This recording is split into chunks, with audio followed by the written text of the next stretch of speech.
Hi friends, Pradeep Pendyala, your buddy. Today I am going to talk about Pheochromocytoma. That's really very interesting topic both for surgeons, anesthesiologists and medical specialists and everyone.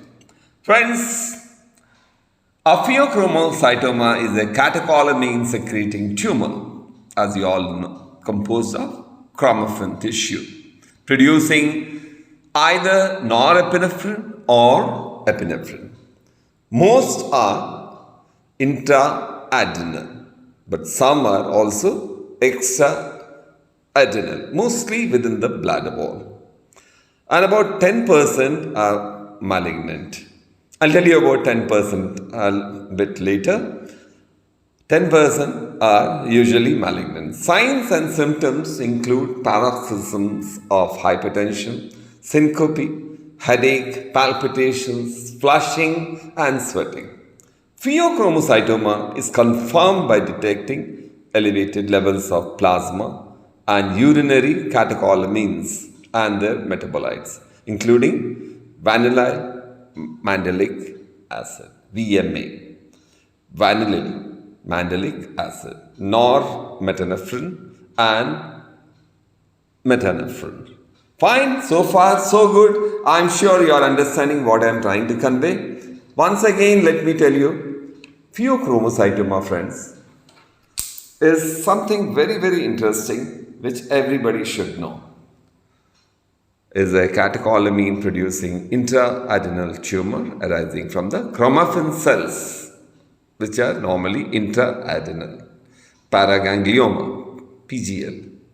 The related tumors of extra-adenal sympathetic and parasympathetic paraganglia are classified as extra-adenal PGLs. PGL is paraganglioma.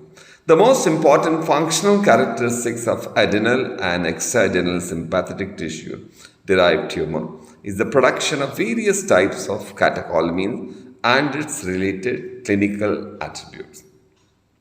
Friends, the interesting part which I had mentioned, that the classic association of 10% of pheochromocytoma are being malignant and 10% being bilateral, 10% being extra-adenal, of which 10% are extra-abdominal, 10% is non-hypertensive patients, and 10% being hereditary, does not hold true presently. Why? Many of these traditionally associated numbers have changed as more and more facts about them have been unveiled by the latest research, with more and more germ-like mutations being recognized. Up to 40% of cases of pheochromocytoma and PGL and are now known to be attributed to these genetic alterations. Hereditary syndromes have higher proportions of bilateral pheochromocytoma as compared to sporadic occurrences. The malignant potential of both pheochromocytoma and paraganglioma, also known as PGL, is confirmed by their metastasis rather than their histological features.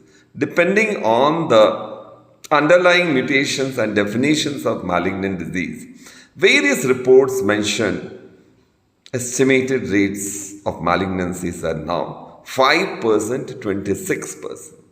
So everything has changed now. Friends, the neuroendocrine tumors, which have the potential to secrete catecholamines, are either associated with sympathetic adenal, known as pheochromocytoma, or noradenal paraganglioma tissue. Surgical removal is the best option. Surgical removal of these tumors is always indicated to cure and prevent cardiovascular and other organ system complications associated with catecholamine excess. Some of these tumors have malignant potentials as well.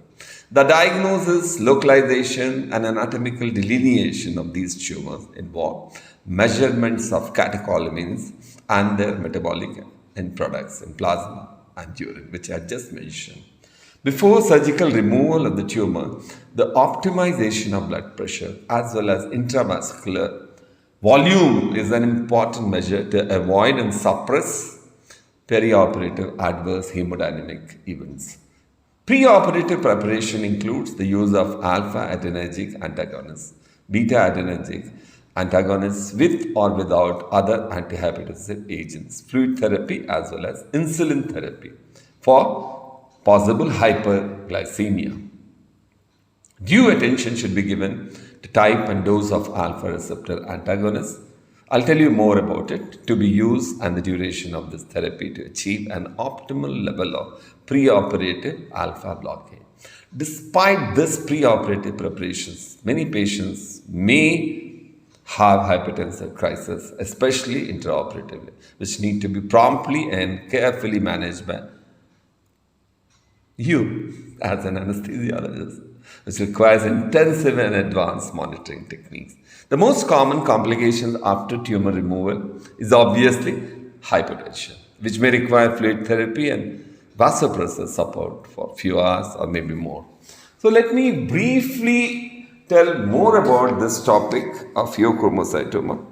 Preoperatively, patient's hypertension must be stabilized by alpha blocker, which I mentioned.